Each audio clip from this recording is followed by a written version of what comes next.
Assalamualaikum warahmatullahi wabarakatuh.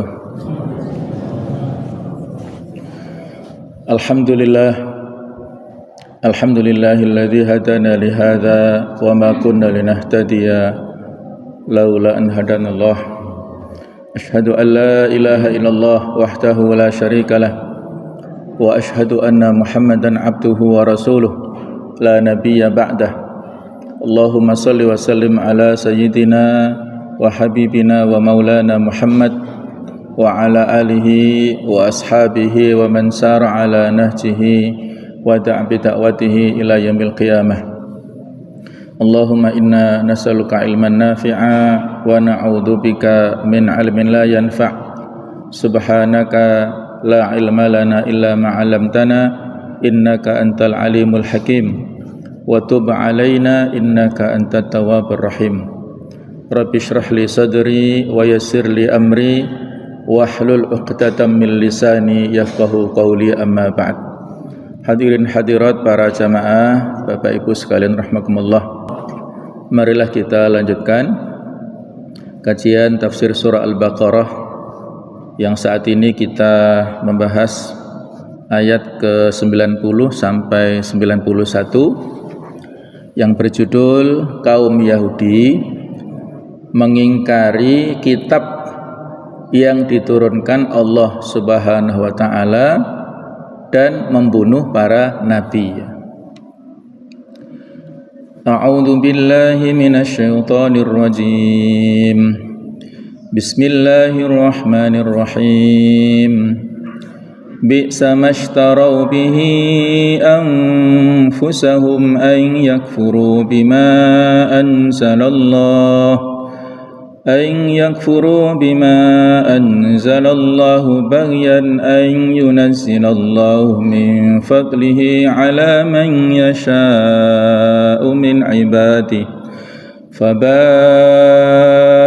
بغضب على غضب وللكافرين عذاب مهين. بئس ما اشتروا به أنفسهم. Buruk sekali perbuatan mereka menjual dirinya. Ayyakfuru bima anzalallah, dengan mengingkari apa yang diturunkan Allah. Baghyan, karena dengki, hasad, iri. Ayyunazzilallahu min fadlih, bahwasanya Allah menurunkan karunia-Nya ala may yasha'u min ibadih, kepada siapa yang dikehendaki di antara hamba-hambanya. Faba'u, maka oleh karena itu mereka kembali menanggung kemurkaan. Faba'u bi ghadab, maka mereka kembali menanggung kemurkaan ala ghadab, setelah kemurkaan. Walil kafirin, dan bagi orang-orang kafir adzabun muhin, ada azab yang menghinakan. Jadi ini merupakan celaan ataupun teguran yang keras dari Allah Subhanahu wa taala atas perilaku ahlul kitab, orang-orang Bani Israel, yang lebih dikhususkan di sini adalah orang-orang Yahudi. Mereka menggadaikan dirinya dalam rangka untuk mengingkari apa yang diturunkan Allah, yaitu berupa Al-Quranul Karim yang diturunkan kepada Rasul akhir zaman, ya. Mereka ingkari. Baghyan di sini kata ahli bahasa adalah maf'ul li ajlih. Jadi objek yang menunjukkan sebab pengingkaran yang dilakukan oleh orang-orang Yahudi itu disebabkan oleh baghyan, hasadan, oleh sifat dengki, sifat hasad, sifat iri. Allah menurunkan karunia-Nya berupa kerasulan, berupa misi kenabian akhir zaman. Allah Ta'ala berikan kepada hambanya yang diinginkan, yaitu Rasulullah Muhammad SAW, itu tidak diinginkan, tidak diterima oleh orang-orang Bani Israel atau orang-orang Ahlul Kitab, wabil khusus adalah orang-orang Yahudi, disebabkan karena penyakit hasad, penyakit dengki, karena mereka berharap bahwasanya Rasul akhir zaman itu diturunkan atau diberikan kepada anak turunnya Bani Israel ataupun Nabi Yakub. Israel adalah alias atau julukan untuk Nabi Yakub alaihissalam. Jadi harapan Rasul akhir zaman itu dari keturunan Nabi Yakub, dari Bani Israel. Nah, sementara ternyata Rasul akhir zaman adalah Nabi Muhammad SAW, yang itu kalau diruntut keturunan dari Nabi Ismail. Nabi Ismail putra daripada Nabi Ibrahim. Sementara Nabi Yakub itu putra dari Nabi Ishak. Nabi Ishak juga sama, putra dari Nabi Ibrahim. Jadi sebenarnya ujung-ujungnya kakek moyangnya kembali kepada Nabi Ibrahim alaihissalam, ya. Sama sebenarnya, kakek moyangnya adalah Nabi Ibrahim, tapi karena persoalan-persoalan hati, ya, penyakit-penyakit hati yang dimiliki oleh Bani Israel, mereka mempermasalahkan ini, tidak menerima Rasul akhir zaman walaupun sama ujung kakek moyangnya adalah Nabi Ibrahim, ya. Oleh karena itulah mereka ini mendapatkan ghadab. Ghadab ini kata para ahli bahasa lebih tinggi daripada laknat. Nah, laknat itu ya dalam bahasa kita laknat. Kemudian ghadab ini kemarahan ataupun kemurkaan, lebih tinggi daripada laknat. Mereka mendapatkan kemurkaan demi kemurkaan, kemarahan dari Allah Ta'ala setelah kemarahan, kemurkaan terus menerus. Dan bagi orang-orang kafir, berarti mereka dicap oleh Allah Ta'ala di sini adalah orang-orang kafir. Mereka mendapatkan azab yang menghinakan, ya, di dunia dan di akhirat.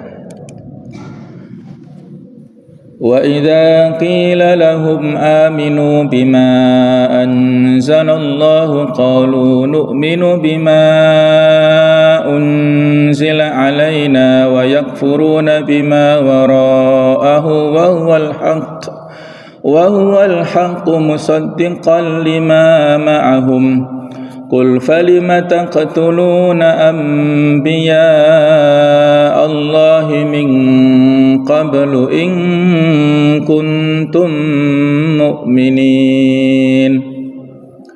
Wa idza qila lahum, dan apabila dikatakan kepada mereka, didakwahkan kepada mereka, aminu, berimanlah kalian, bima anzalallah, dengan apa yang telah Allah turunkan,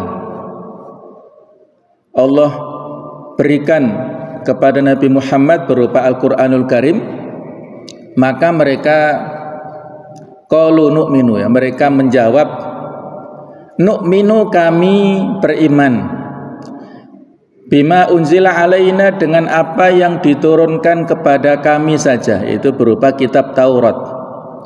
Wa yakfuruna, dan mereka ingkar, kufur, tidak mau mengimani, bima wara'ahu, dengan apa yang setelahnya, yaitu berupa Al-Quran. Wa huwal haqqu, padahal Al-Quran itu adalah kebenaran, musaddiqan lima ma'ahum, yang membenarkan lima ma'ahum terhadap apa yang berada di antara mereka, yaitu Al-Quran adalah menjadi kitab samawi yang membenarkan kitab-kitab sebelumnya. Selama tidak ada penyimpangan, maka kitab-kitab sebelumnya, apakah kitab Taurat, kitab Zabur, kitab Injil, ya, selama isinya tidak ada perubahan, maka itu dibenarkan oleh Al-Quran. Tetapi kalau yang sudah diingkari, ya, maka itu diingkari oleh Al-Quran, ya. Sudah dirubah oleh kaum ahlul kitab, maka itu diingkari oleh Al-Quran. Qul, katakanlah wahai Muhammad, falima taqtuluna anbiya Allah, mengapa kalian dahulu membunuh nabi-nabi Allah min qablu, sebelumnya, in kuntum mu'minin, jika kalian itu adalah orang-orang yang beriman. Jadi pertanyaan untuk mengingatkan kesalahan-kesalahan yang telah dilakukan oleh orang-orang Bani Israel. Mengapa kalian membunuh nabi-nabi Allah? Apa alasannya? Kalau kalian beriman, sampaikan alasannya mengapa kalian melakukan kejahatan besar ini, ya. Hadirin hadirat rahimakumullah. Selanjutnya kita bahas tentang tafsir dan penjelasan, ya. Bahwasanya kaum Yahudi yang sezaman dengan Nabi Muhammad SAW tahu bahwa beliau adalah Nabi yang diprediksikan kedatangannya dalam kitab Taurat, sebagaimana yang Allah firmankan di surah Al-Baqarah 146, alladzina atainahumul kitab ya'rifunahu kama ya'rifuna abna'ahum. Orang-orang Yahudi dan Nasrani yang telah kami beri Alkitab, Taurat dan Injil, sehingga mereka disebut ahlul kitab, mengenal Nabi Muhammad SAW seperti mereka mengenal anak-anaknya sendiri. Mereka tahu namanya, tahu nasabnya, keluarga besarnya, ciri-cirinya, yang menurut Ibnu Katsir pengetahuan mereka ini seperti halnya pada saat gambarannya itu berkumpul, ya, anak-anak yang banyak, kemudian orang tua dari anak yang banyak, misalnya foto bersama, ya, jumlah anaknya banyak, maka orang tua sangat mengenal mana anaknya dari postur tinggi tubuhnya, dari wajahnya, dari bentuk rambutnya dan sebagainya itu, ya. Artinya dari jauh sudah tahu, oh ini anak saya. Nah, kurang lebih seperti itulah gambaran orang-orang ahlul kitab tentang sifat-sifat Rasul akhir zaman ini. Mereka sudah sangat mengenal dengan baik, sudah tahu, sehingga ketika Abdullah bin Salam, beliau ini adalah seorang ulama dari orang Yahudi di Madinah, sebelum kedatangan Nabi Muhammad ke Madinah itu beliau sudah ingin tahu, penasaran dengan Rasul akhir zaman ini seperti apa, dan bahkan sering naik ke atas pohon, ya, di Madinah, mengintip jangan-jangan ada Rasul yang datang. Nah, sampai ditegur oleh ibunya, ya, begitu penasarannya dengan Rasul akhir zaman. Dan ternyata betul ketika datang ke Madinah, maka Abdullah bin Salam adalah termasuk di antara orang yang pertama-tama menyatakan diri masuk Islam, walaupun dia dari kalangan ulamanya orang Yahudi, tetapi karena sifat objektif yang beliau miliki, maka beliau pertama-tama masuk Islam. Dan itu hanya sedikit, ya. Ada sebuah riwayat yang menunjukkan seandainya orang-orang pembesar ataupun ulama-ulama Yahudi itu masuk Islam, menerima dakwanya Nabi Muhammad di Madinah, sampai jumlahnya 10 saja, maka orang-orang Yahudi seluruh dunia itu akan masuk Islam. Dan ternyata jumlahnya nggak sampai seperti itu, mungkin ya sekitar 5 atau 6 pembesar ulama Yahudi saja yang jumlahnya seperti itu yang masuk Islam, yang menerima dakwahnya Rasulullah saat di Madinah. Jadi mereka betul-betul memiliki penyakit hati yang sangat keras, yang tertutup pintu hatinya sehingga tidak bisa menerima hidayah kebenaran, tidak bisa menerima dakwah Rasulullah. Jadi kalau digambarkan sampai kalau ada 10 saja dari ulama orang-orang Yahudi, maka akan masuk Islam semua orang Yahudi seluruh dunia. Nah, ternyata tidak sampai jumlahnya seperti itu. Ini juga merupakan prediksi kenabian atau an-nubuwat ya. Betul yang disampaikan oleh Rasulullah, bahasanya tidak akan sampai masuk Islam jumlah yang sampai jumlah 10 saja, sehingga umat Yahudi di seluruh dunia banyak yang ingkar ya, walaupun jumlah mereka saat ini sebenarnya kecil ya, jumlah komunitas yang beragama Yahudi di dunia ini sekarang hanya sekitar 15 juta saja. Coba kita bandingkan dengan kaum muslimin ya, yang hampir jumlahnya sekarang 2 miliar, jauh sekali. Tapi walaupun jumlahnya hanya 15 juta seluruh dunia, ini merepotkan kaum manusia seluruh dunia saat ini ya. Ya itulah bokal gawe orang Yahudi yang dari dulu dalam sejarah ini mereka membuat sulit semuanya, membuat sulit Nabi Musa, nabi-nabi yang diutus, bahkan nanti akan kita sebutkan mereka melakukan kejahatan dengan membunuh para nabi yang diutus ini. Jadi inilah pengetahuan mereka terhadap nabi akhir zaman begitu terang benderang, tetapi mereka menolak. Jadi ayat-ayat Al-Quran itu ditujukan kepada kaum Yahudi yang sezaman dengan Nabi Muhammad, yang hidup dalam masa risalah. Dalam masa risalah Nabi di Madinah ini, orang-orang Yahudi hidup berdampingan ya. Ada 3 suku besar, ada suku Bani Nadir, ada suku Bani Qainuqa, ada suku Bani Quraidah. Berarti kan sangat dekat ya posisinya. Ini pusat pemerintahan kaum muslimin, ini pusat komunitas orang-orang Yahudi yang semuanya melakukan pengkhianatan. Bani Qainuqa lebih dulu berkhianat, disusul Bani Nadir, disusul Bani Quraidah, sehingga mereka semua terusir. Bahkan Bani Quraidah dibunuh karena tidak mau menerima dakwah Rasulullah dan melakukan perlawanan ya. Dibunuh sampai sekitar ada 700 laki-laki yang dipenggal lehernya dari kaum Bani Quraidah ini, karena mereka tidak mau menerima aturan Islam saat itu dan tidak mau membayar upeti ya. Nah itulah cerita bagaimana Yahudi yang hidup sesama dengan Nabi Muhammad yang melakukan pengingkaran terhadap Rasul akhir zaman ini. Apa yang dilakukan oleh nenek moyangnya, kakek moyangnya, mereka setujui, tidak diingkari, dan mereka ridho, maka mereka pun juga mendapatkan label kekufuran yang sama dengan apa yang dilakukan oleh kakek moyangnya dulu ya. Mereka tidak beriman karena sifat dengki, hasad ini.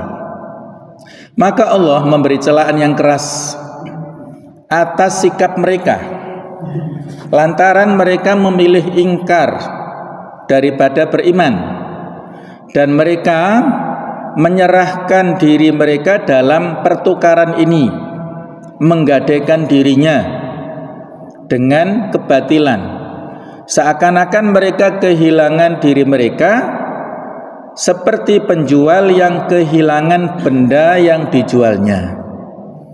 Sebab musabab kekafiran mereka adalah semata-mata penentangan, kekufuran, pengingkaran, yang itu merupakan akibat hasil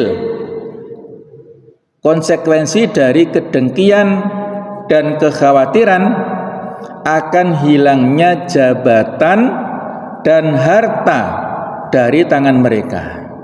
Juga karena mereka tidak suka menurunkan wahyu yang merupakan karunia-Nya kepada hamba yang dipilihnya, yaitu Rasulullah Muhammad SAW. Jadi sudah sejak dulu ini mereka khawatir dengan hilangnya jabatan dan harta dari tangan mereka. Latar belakang orang-orang Yahudi ingin membunuh Nabi Isa alaihissalam itu dikarenakan faktor ini. Mereka takut kehilangan jabatan dari harta dan harta yang mereka miliki sebelumnya, baik dari kalangan para pejabatnya atau dari kalangan para ulamanya, itu sama. Mereka khawatir dengan dakwahnya Nabi Isa alaihissalam. Yang tertuduh Nabi Isa itu dianggap menyelisihi dakwah yang disampaikan oleh Nabi Musa alaihissalam. Itu tuduhan-tuduhan sepihak saja ya. Jadi di antara ceritanya ketika mereka ingin mengeksekusi, ingin membunuh mati seorang wanita yang berzina pada saat itu, dihadirkan kepada Nabi Isa dan mereka minta fatwa, mereka minta izin untuk membunuh wanita ini ya. Kalau dalam bahasa kita ingin merajam wanita ini karena telah berdosa zina. Maka Nabi Isa dengan bijak menyampaikan kepada orang-orang ulamanya, orang-orang Yahudi ini, kalau di antara kalian ada orang yang bersih dari dosa, dari kesalahan, merasa tidak pernah melakukan kesalahan, silahkan dia yang mengeksekusi wanita ini. Nah, ternyata mereka jujur ya melihat kepada diri mereka sendiri. Tidak ada satupun di antara mereka ini yang merasa bersih dari kesalahan. Tidak ada yang melakukan atau yang merasa tidak pernah melakukan keburukan. Sehingga selamatlah wanita ini.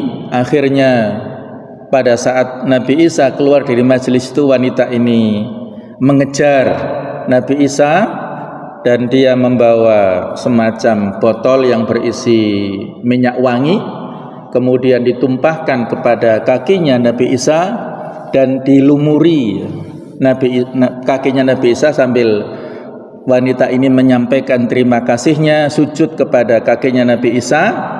Jadi itulah yang dari kata-kata Al-Masih. Al-Masih itu adalah yang dilumuri, arti diantara artinya ya, yang dilumuri dengan minyak wangi yang baunya wangi itu. Itulah dia mengekspresikan ya wanita ini dengan kebaikan hati dari Nabi Isa alaihissalam.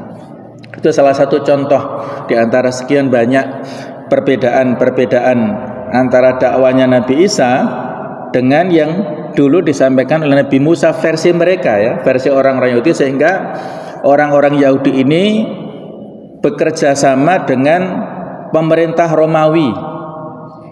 Jadi Nabi Isa difitnah, tertuduh melakukan pemberontakan, akan menggulingkan pemerintah Romawi, sehingga pemerintah Romawi pun akhirnya marah dan melakukan konspirasi dengan orang-orang Yahudi yang akhirnya Nabi Isa dikejar-kejar. Nanti akan kita ceritakan lagi ya, dikejar-kejar dan akhirnya menurut versi mereka disalib ya, tetapi Allah Ta'ala berkenan untuk mengangkat dan menyelamatkan Nabi Isa dan hidup sampai sekarang di langit sana ya, pada usia yang relatif masih muda, sekitar umur 32 tahun saat itu, sama usianya dengan Nabi Yahya alaihissalam pada saat dibunuh oleh orang-orang Yahudi juga ya.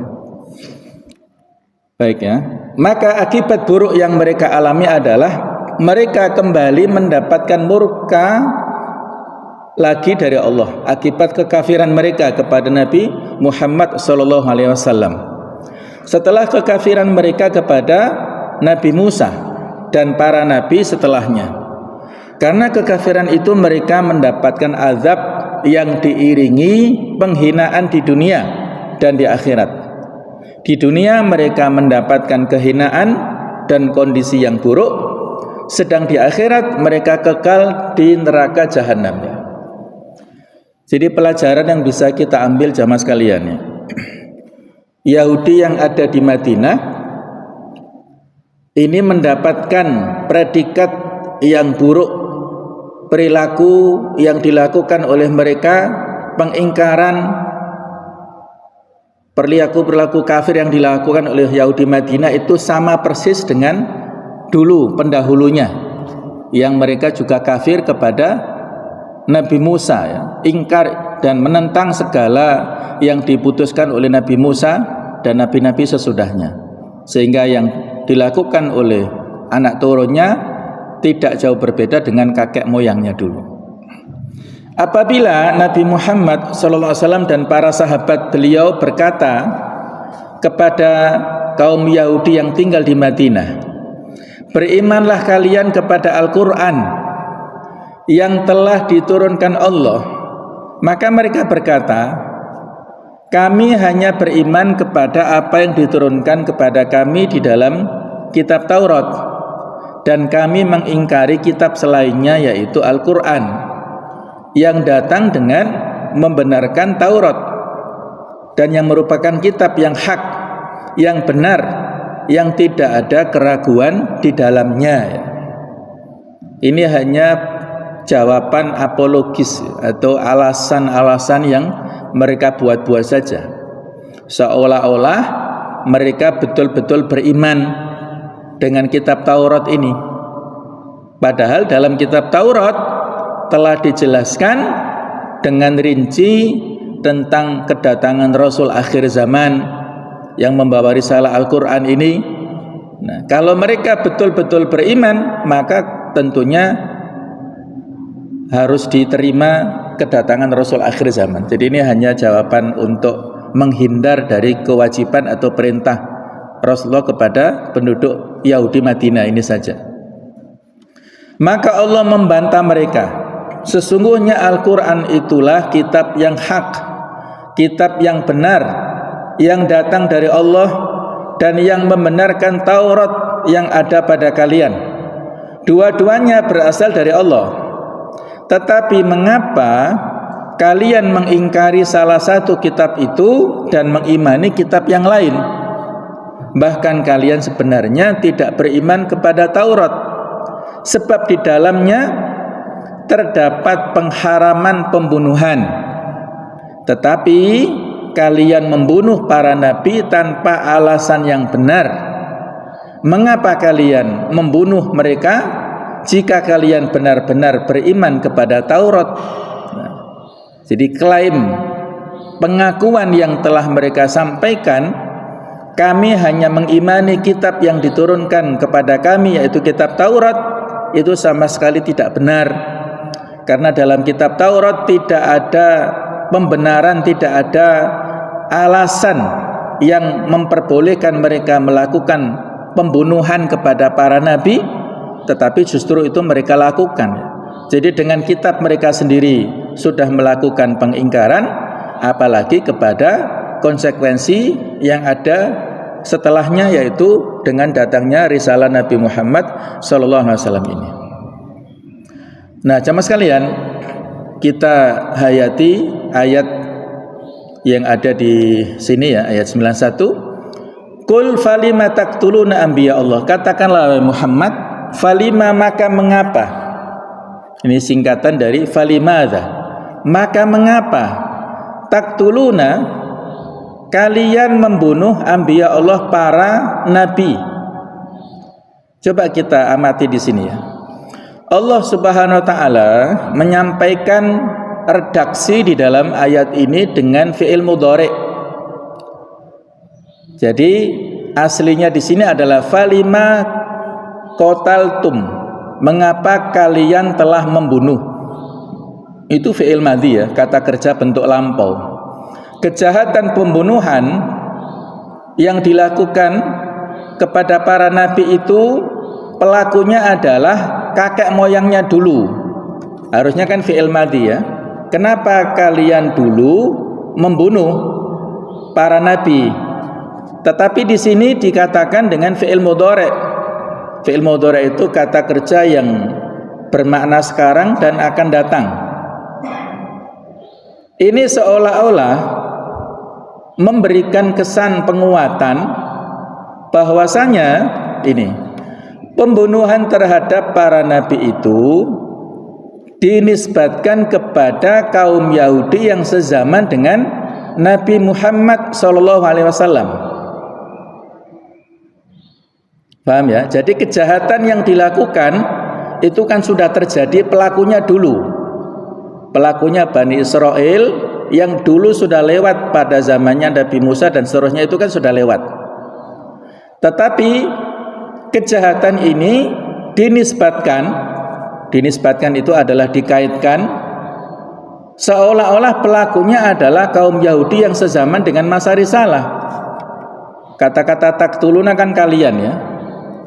Allah tidak mengatakan falima yaktuluna, mengapa mereka membunuh, enggak. Allah juga tidak mengatakan falima qatalu, mengapa mereka telah membunuh, juga tidak. Tetapi Allah mengatakan dengan kalimat taktuluna, kalian membunuh. Jadi seolah-olah pelakunya adalah orang-orang Yahudi yang hidup pada zaman Nabi Muhammad tadi, diwakili 3 suku Bani Qainuqa, Bani Quraidah, Bani Nadir tadi. Ini alasannya ini. Karena mereka merasa ridha dengan perbuatan leluhur mereka di masa lampau. Mereka menyetujui pembunuhan itu dan lainnya. Mereka tidak menganggapnya sebagai pelanggaran dan maksiat. Pelaku kekafiran dan orang yang membolehkan kekafiran adalah sama dosanya. Watak buruk menurun kepada anak cucu ya. Ini paragraf alinea penting ya. Saya tekankan di sini ya. Apa sih kaitannya dengan kita saat ini ya? Nanti ada kaitannya ini ya. Jadi ada hadis yang berbunyi ataupun yang maknanya kurang lebih seperti ini ya. Barang siapa yang menyaksikan kemungkaran kemudian dia mengingkari kemungkaran itu, tahapan kita mengingkari kemungkaran kan 3 ya. Kalau kita mampu maka kita ingkari dengan tangan kita, dengan jabatan, kekuasaan, wewenang yang kita miliki. Kalau kita pejabat gitu, kalau kita penguasa ya, dengan kebijakan yang kita sampaikan untuk mengingkari kemungkaran itu wajib hukumnya. Kalau tidak mampu maka kita dengan lisan, man ra'a minkum munkaran falyughayyirhu bi yadihi fa illam yastati fa bi lisanihi, dengan lisan, dengan nasihat. Kalau tidak mampu fa illam yastati fa bi qalbihi, kalau kita tidak mampu mengingkari dengan lisan, dengan nasihat, dengan kalimat kata-kata, dengan tulisan, maka minimal dengan hati. Wa dzalika adaful iman, hati ini adalah iman yang paling rendah.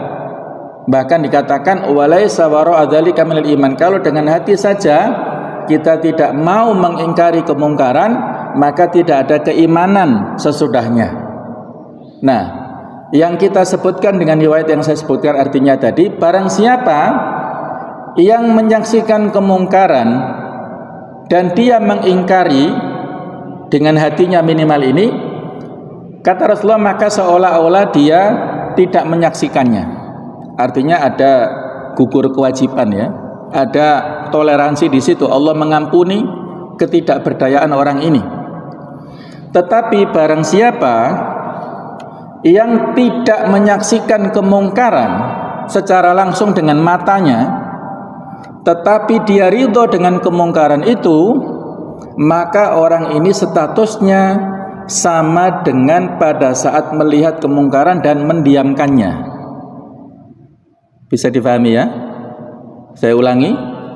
Barang siapa yang menyaksikan kemungkaran dan dia mengingkari, dalam tanda kurung adalah dengan hatinya minimal tadi, maka dia gugur kewajiban, seolah-olah dia tidak menyaksikan kemungkaran itu. Tapi barang siapa yang tidak secara langsung menyaksikan kemungkaran dan dia meridhoi kemungkaran tersebut. Seandainya kalau dia hadir, maka dia setuju, dia dukung, dia danai, dia promosikan, maka orang ini sama dengan melihat kemungkaran secara langsung dan tidak mengingkarinya. Inilah hadis itu menjadi kaidah, menjadi teori. Penerapannya di sini. Penerapannya adalah seperti orang-orang Yahudi di masa Madinah ini. Mereka ini tidak hidup sezaman dengan kakek moyangnya dulu. Kakek moyangnya yang sudah meninggal ya, karena mereka sebelumnya tidak tinggal di Madinah, ya mereka tinggal di mana-mana. Orang Yahudi ini kan terusir ya, tidak punya negara.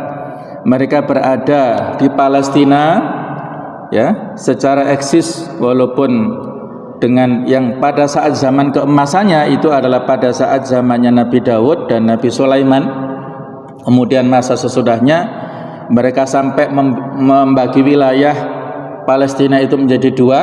Ada negara Yahudi bagian utara, yaitu yang dinamakan Israel dan ibu kotanya Samaria. Ada Yahuda yang ibu kotanya Yerusalem. Itu ini masa sesudah eksistensi daripada orang-orang kaum muslimin ya. Jadi mereka bisa dikatakan eksis di sana dan melakukan banyak sekali kemungkaran, kemaksiatan. Itu sudah lewat masanya. Kemudian cucunya, anak turunnya yang ada di Madinah itu ridho terhadap kemungkaran dilakukan oleh kakek moyangnya. Maka keridhaan yang dilakukan oleh orang-orang Yahudi yang hidup sesama dengan Nabi ini, itu seolah-olah mereka menyaksikan dan ridho terhadap kemungkaran yang dilakukan oleh kakek moyangnya. Cap buruk kekafiran yang diberikan kepada kakek moyangnya itu berarti dilabelkan juga kepada anak turunnya yang ridho. Itu poinnya ya. Apa kaitannya dengan kita? Kaitannya dengan kita adalah kejahatan yang dilakukan oleh orang-orang Israel kepada warga Palestina sekarang ini. Tidak sedikit di antara kita kaum muslimin yang sampai saat ini masih belum bisa memiliki sikap yang tepat dengan konflik yang ada di Palestina ya. Mungkin panjenengan bisa mengikuti lah ya bagaimana video-video di media sosial ya. Beberapa hari yang lalu saya menyaksikan ada seorang pembicara kondang ya nasional yang memposisikan seolah-olah tiga komunitas agama, ada kaum muslimin, orang-orang Nasrani, dan orang-orang Yahudi. Ketika mereka berkonflik di Palestina, itu seperti analognya anak-anak yang memperebutkan sawah orang tuanya. Analognya begitu ya. Jadi anak-anak rebutan warisan. Nah itu, anak-anak yang memperebutkan warisan. Jadi orang tuanya sama, terus meninggalkan warisan sawah, terus anak-anaknya ini konflik, memperebutkan ini bagianku, ini bagianmu, ini bagianmu. Seperti itulah gitu ya. Jadi mereka ini dikatakan nenek moyangnya sama, warisannya sama sehingga saling memperebutkan. Itu urusan mereka, bukan urusan kita. Itu urusan orang-orang di sana. Kalau kita urusan kita di sini, di Indonesia, tidak ada hubungannya dengan mereka. Kalau yang berkonflik itu, kalau dianalogkan ya, kalau di sawah itu ada pematangnya ya, mereka konfliknya itu di pematang sawah, itu ada orang lain intervensi. Tapi kalau ini mereka urusan di wilayah di dalam negerinya, mereka itu seolah-olah satu negeri kemudian rebutan wilayah. Jadi sesama ya, dikatakan ke dalam bahasa saya perang saudara lah, itu urusan mereka. Nah panjang ya ceritanya, tetapi pemikiran seperti ini berbahaya ya, apalagi yang menyampaikan adalah public figure yang itu bisa mempengaruhi pemikiran di kaum muslimin yang lainnya ya. Target yang diinginkan oleh orang-orang Israel dengan perlakuan yang sangat dolim kepada warga Palestina itu adalah mereka menginginkan legitimasi dari dunia internasional. bahwasanya apa yang dilakukan itu bukanlah sebuah kejahatan, dan target itu cukup bisa berhasil di kalangan tertentu ya, terutama bagi kalangan-kalangan saya sebutkan tadi, dari kalangan liberal, kaum muslimin, dari kalangan-kalangan yang punya pemikiran yang toleransinya kebablasan dan lain-lain, itu kena pengaruh. Nah, sementara kebalikannya pihak Hamas itu menginginkan supaya kaum muslimin ini terbuka matanya ya. Mereka punya hitungan yang sudah diperhitungkan ya. Mereka mengapa melakukan Taufanul Aqsa, yaitu badai Al-Aqsa pada tanggal 7 Oktober 2023 yang lalu. Mereka sangat tahu bagaimana konsekuensi yang mereka terima sesudahnya. Ada pembunuhan, ada kemarahan dari orang-orang Israel yang dampaknya seperti sekarang ini sudah diprediksi ya. Jadi jangan sampai kita salah paham ya terhadap apa yang terjadi di sana. Oh, gara-gara Hamas sehingga Palestina hancur lebur, Gaza hancur, ini gara-gara Hamas misalnya. Itu pemikiran-pemikiran dari kita yang mungkin tidak paham. Orang-orang Palestina, warga kaum muslimin di sana sama sekali tidak ada yang menyalahkan Hamas. Justru mereka berpihak kepada Hamas. Kalau seandainya yang dilakukan Hamas ini salah, pasti mereka menyalahkan Hamas. Buktinya tidak, mereka malah membela, berada di pihak Hamas. Jadi apa yang dirasakan mereka itu jangan sampai kita salah fahami. Mereka inginkan Hamas dan orang-orang Palestina dengan pengorbanan perjuangan yang mereka lakukan itu membuka mata dunia. Ini loh perlakuan yang disampaikan oleh orang-orang Israel kepada kami, kedolimannya sudah terjadi tetapi kan tertutupi. Nah, sekarang ini betul-betul nyata, sehingga pengorbanan yang mereka lakukan itu jangan sampai sia-sia dan menjadikan kaum muslimin di dunia itu tidak membela dan tidak berpihak kepada warga Palestina. Seperti yang saya katakan tadi, masih ada pemikiran-pemikiran yang tidak tepat, sehingga seolah-olah ini adalah perang saudara, rebutan kue, rebutan warisan, sawah seperti itu. Ini kan hal-hal yang sangat naif ya. Ada yang mengatakan di Palestina nggak terjadi apa-apa, di sana aman-aman saja misalnya. Itu kan juga sama public figure yang menyampaikan kan. Nah, ini hal-hal yang perlu untuk kita klarifikasi ya. Kalau ada, ini kembali ke sini ya dengan kaidah hadis tadi, kalau ada di antara kita yang tidak menyaksikan secara langsung, tidak hadir di sana dan ridho terhadap kejahatan orang-orang Israel, kejahatan pembunuhan yang dilakukan oleh orang-orang Israel kepada warga Palestina, walaupun dia tidak pergi ke Palestina secara langsung, tidak melihat, maka pemikiran ridho yang dilakukan oleh orang-orang ini, walaupun dia adalah orang-orang muslim, maka seolah-olah orang ini adalah menyaksikan dan meridhoi secara langsung perbuatan orang-orang Israel yang membunuh warga Palestina. Bisa difahami ya. Kalau kita tidak ridho, maka insya Allah kita tidak kena kita kena udzur lah ya. Allah memberikan ampunan insya Allah, mudah-mudahan ya. Kalau kita nggak ridho, kalau kita tidak ridho dengan perlakuan orang Israel, dengan cara apa? Dengan mendoakan keburukan untuk orang Israel, dengan cara memboikot dan macam-macam, kan itu bentuk ketidakridhoan ya. Maka kita tidak kena taklif tadi, tidak kena seperti cap yang dilakukan oleh, yang diberikan kepada orang-orang Yahudi di Madinah. Tapi kalau kita kebalikannya, kita walaupun tidak menyaksikan perbuatan orang-orang Israel secara langsung dengan fisik mata kita di sana, pembunuhan yang dilakukan oleh orang Israel di sana, kita walaupun nggak melihat tapi kita ridho membenarkan apa yang mereka lakukan, maka kita seperti orang-orang Yahudi yang ada di masa Madinah ini, walaupun tidak hadir dengan apa yang dilakukan perbuatan oleh kakek moyangnya, tapi kita ridho, maka kita kena cap kekafiran seperti yang diberikan kepada orang-orang Yahudi di zaman Madinah ini. Ya, mudah-mudahan itu bisa difahami ya, supaya ini menurut saya sebuah hal yang perlu ya untuk diluruskan agar kita tidak ikut taklid ya dengan apa yang disampaikan oleh orang-orang sekuler tadi. Mereka punya rasa ini solidaritas orang-orang Yahudi yang ada di Madinah itu punya rasa solidaritas terhadap sesama mereka. Mereka saling menanggung dan menjamin. Mereka bersikeras untuk menyetujui perbuatan-perbuatan para leluhur mereka. Seandainya saja tidak ada persetujuan atau keridhaan, tentu anak cucu tidak ikut menanggung dosa. Sebab setiap jiwa bertanggung jawab atas tindak tanduknya sendiri. Seorang yang berdosa tidak akan memikul dosa orang lain. Itu di surat An-Najm ayat 39. Wa allaisa lil insan illa ma sa'a. Seseorang itu tidak mendapatkan amalan kecuali apa yang dikerjakannya.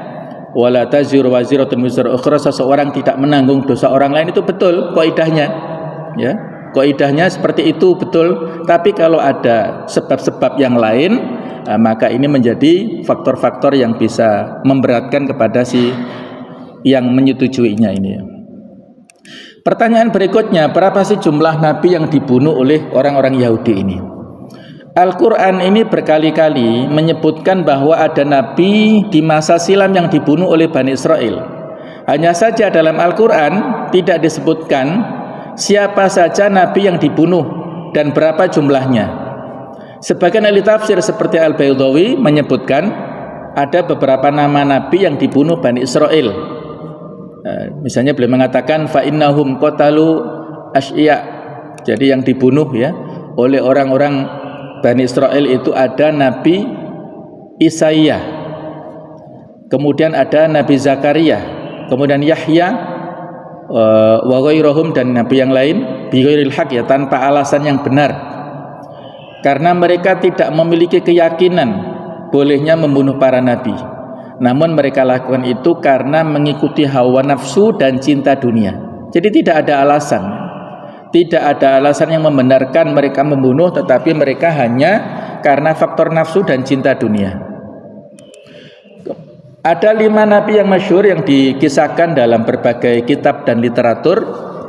Di antaranya adalah yang disebutkan oleh Al-Imam Al-Baydawi tadi, yaitu Nabi Yesaya ataupun Isaiyah.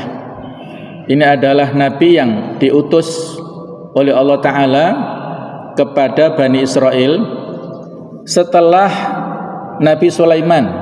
Jadi setelah Nabi Sulaiman meninggal, itu terjadi banyak sekali kemungkaran, kejahatan yang dilakukan oleh Bani Israel. Nah, Nabi Isaiyah ini disampaikan di dalam kitab Qasasul Anbiya oleh Ibnu Katsir, ya, bahwa Allah Ta'ala mengutus Nabi Isaiyah ini setelah ditinggal oleh Nabi Sulaiman. Nabi Isaiyah ini Allah wahyukan kepadanya untuk mengajak dan menasihati Bani Israel kembali ke jalan kebenaran, ke jalan Allah. Tetapi tidak lama setelah diutusnya Nabi ini, mereka mencari dan memburu Nabi Isaiyah ini. Jadi mereka mengejar-ngejar, itu tadi tanpa alasan, ya. Tidak ada alasan yang masuk akal yang bisa diterima. Mereka memburu, mengejar dan ingin membunuh Nabi Isaiyah ini. Sehingga saat itu Nabi Isaiyah ini melarikan diri dan melihat pohon besar yang saat itu dalam kondisi terbelah. Maka Nabi Isaiyah ini masuk ke pohon ini, tapi ada setan yang mengikutinya dan akhirnya menarik bajunya Nabi Isaiyah ini, sehingga ketika pohon ini merapat, ya, ada baju Nabi Isaiyah yang masih terlihat dari luar. Wah, akhirnya orang-orang Yahudi yang mengejar ini menyimpulkan bahwasanya Nabi yang mereka buru ini ada di dalam pohon ini. Akhirnya digergaji pohon ini, dan ternyata betul di dalamnya ada Nabi Isaiyah dan terbelah tubuhnya sampai terbelah, itu, ya. Itu cerita yang ada di Qasasul Anbiya yang diceritakan oleh Ibnu Katsir. Jadi mereka dengan sengaja, ya, membelah pohon ini dan akhirnya membunuh Nabi Isaiyah itu. Ini terjadi ya pada masa karena perintah Raja Manasih atau Manasye di Yerusalem sekitar tahun 687 sampai 643 sebelum Masehi. Jadi ini raja yang memerintah di kerajaan Yehuda saat itu. Kemudian Nabi Yahya alaihissalam. Nabi Yahya ini putra dari Nabi Zakaria. Ada dalam sebuah riwayat diceritakan oleh Ibnu Abbas, ketika Rasulullah SAW melakukan perjalanan Isra Mi'raj, beliau bertemu dengan Nabi Zakaria di atas langit. Beliau menyapanya dan bertanya, "Wahai Abu Yahya, ceritakanlah tentang peristiwa pembunuhanmu dan mengapa Bani Israel membunuhmu." Nabi Zakaria menjawab bahwasanya, "Wahai Nabi Muhammad, aku beritahukan kepadamu bahwa Yahya adalah manusia terbaik pada zamannya. Ia memiliki wajah yang sangat tampan, yang sangat menarik, yang sangat rupawan dan bersinar. Sebagaimana Allah firmankan bahwa dia adalah seorang panutan dan berkemampuan untuk menahan nafsu. Ia sama sekali tidak butuh seorang wanita." Lalu istri dari Raja Bani Israel yang ketika itu, jadi ada seorang wanita yang tertarik dengan ketampanan Nabi Yahya. Wanita ini menggoda ya, ingin menarik hatinya Nabi Yahya, tapi Nabi Yahya tidak tergoda ya dengan perlindungan dari Allah Ta'ala. Maka wanita ini timbul kebencian, kemarahan, sehingga dia saat itu ditaksir lah atau diincar oleh raja yang memerintah saat itu. Maka wanita ini memanfaatkan ketertarikan raja itu untuk melakukan balas dendam kepada Nabi Yahya. Dia katakan, "Kamu bisa memilikiku asalkan aku diganti dengan darahnya Yahya." Nah, jadi raja inilah yang akhirnya membunuh Nabi Yahya, dan dengan itulah dia bisa memperistri wanita yang dia inginkan itu. Itu salah satu latar belakangnya ya. Ada juga latar belakang yang agak berbeda. Jadi Nabi Yahya saat itu mengkritik, ada raja ya, raja yang memerintah saat itu ingin menikahi mahramnya, apakah keponakannya atau bahkan mungkin anak angkatnya sendiri, itu mau dia peristri. Kemudian Nabi Yahya melarangnya, maka marahlah raja ini dan akhirnya melakukan pembunuhan kepada Nabi Yahya alaihissalam. Nah, kurang lebih seperti itu ya. Nabi Zakaria ini juga ceritanya mirip dengan Nabi Isaiah ini. Jadi ketika Nabi Yahya terbunuh, maka Nabi Zakaria lari dan masuk ke pohon kemudian digergaji. Nasibnya sama dengan ini, tapi ini diluruskan oleh riwayat yang lainnya, Nabi Zakaria tidak sampai terbunuh ya. Kemudian ada Nabi Uriyah atau Uriah. Ini adalah nabi yang diutus kepada Bani Israel, seorang nabi yang disebutkan dalam kitab Yeremia. Uriah ini digambarkan sebagai putra semaya dari Kiryat atau Jerem pada masa pemerintahan Yoyakim Raja Yehuda. Ia melarikan diri ke Mesir, kemudian dijemput ke sana. Jadi dia sudah melarikan dari kekejaman raja, tetapi diambil ya, diburu ke sana. Setelah dibawa kembali ke Yehuda ini, dipenggal dan tubuhnya dilemparkan ke kuburan rakyat biasa ya. Jadi sudah lari ke Mesir tapi tetap diburu dan dipenggal lehernya. Kemudian penyiksaan terhadap Nabi Jeremiah atau Yeremia ini juga terjadi ya pada kerajaan Yehuda terakhir, yang rajanya bernama Zedekia, yang menyiksa dan memenjarakan Nabi Yeremia di dalam sumur. Kemudian pada saat itu ya, pada akhirnya kerajaan Yehuda ini dihancurkan oleh Raja Babilonia yang bernama Nebukadnezar, ataupun dalam bahasa Arab adalah Bukhtanasor. Itulah eksistensi kerajaan Yehuda yang akhirnya hancur lebur oleh Raja Babilonia. Bahkan Baitul Maqdis dihancurkan Masjidil Aqsa diratakan saat itu. Jadi itulah akhir daripada kekuasaan orang-orang Yahudi yang ada di Palestina, ya, dihancurkan oleh Raja Bukhtanasar. Juga percobaan pembunuhan Nabi Isa alaihissalam yang kemudian diselamatkan Allah Ta'ala, ya, yang diabadikan di dalam surah An-Nisa ayat 157, karena ucapan mereka sesungguhnya kami telah membunuh Al-Masih Isa putra Maryam Rasulullah, padahal mereka tidak membunuhnya dan tidak pula menyalibnya, tetapi yang mereka bunuh ialah orang yang diserupakan dengan Nabi Isa bagi mereka, ya. Jadi ketika ada konspirasi tadi antara orang-orang Yahudi dengan orang-orang Romawi untuk menyingkirkan membunuh Nabi Isa, maka ada salah satu muridnya Nabi Isa yang bernama Yudas Iskariot melakukan pengkhianatan. Dia memberitahukan persembunyian Nabi Isa ini dengan mengharapkan imbalan materi, kurang lebih ada 30 dinar atau 30 keping emas yang dia dapatkan. Maka ditunjukkanlah kediaman dan persembunyian Nabi Isa, yang itulah kalau kita tadi kembali kepada orang-orang Nasrani, ya. Jadi mereka menganggap Yerusalem adalah merupakan tanah suci karena ketika Nabi Isa terakhir sebelum disalib itu bersembunyi di sekitar Masjidil Aqsa, dan akhirnya mereka bisa dalam versi mereka menangkap Nabi Isa. Tetapi di sini Allah menegaskan yang dibunuh, yang disalib bukan Nabi Isa, walakin syubbiha lahum. Jadi Yudas Iskariot, orang ke-13 yang datang itulah akhirnya wajahnya dimiripkan, disamakan seperti Nabi Isa, sedangkan Nabi Isa diangkat ke langit. Jadi yang disalib, yang dibunuh adalah Yudas itu sendiri yang telah berkhianat. Nah, demikian pula Nabi Muhammad itu juga berusaha untuk mereka bunuh, tetapi gagal, ya. Ketika beliau sedang tidur, ada Yahudi yang hendak menjatuhkan batu besar ke badan beliau, dilemparkan dari atas rumah, tetapi itu tidak berhasil. Bahkan beliau ketika ke Khaybar, itu ada seorang wanita Yahudi yang menyuguhkan daging yang sudah dibubuhi oleh racun, namun beliau muntahkan dan tidak jadi menelannya, karena tulang kambing panggang itu menyampaikan kepada Nabi Muhammad, menyampaikan bahwasanya dia telah dibubuhi racun, ya.